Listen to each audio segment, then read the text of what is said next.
Welcome to the Slop Farm. Enjoy the video.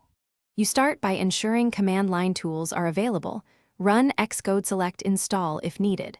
Open the integrated console or use terminal. App and change directory to your project with cd/path/ to / your project. Once done, list files with lsla to verify source and config files.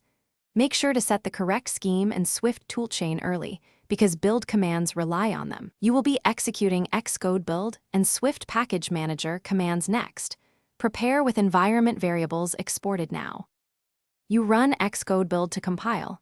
Xcode build scheme your scheme configuration debug, then pipe to xcpretty for readable output. Once done, execute tests with Xcode build test and a destination that matches your simulator. Make sure to use Swift build and Swift package resolve for Swift package manager dependencies. This avoids inconsistent states. Use derived data management. rm/ref/library/developer/xcode/derived data when builds misbehave.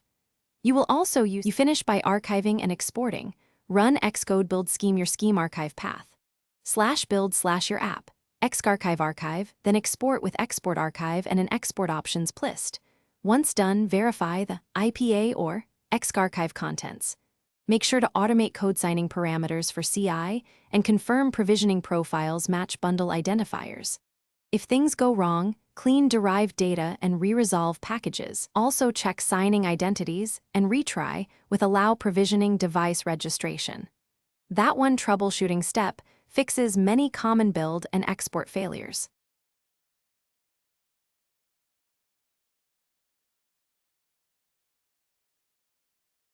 Thanks for watching. Consider subscribing if we helped you today.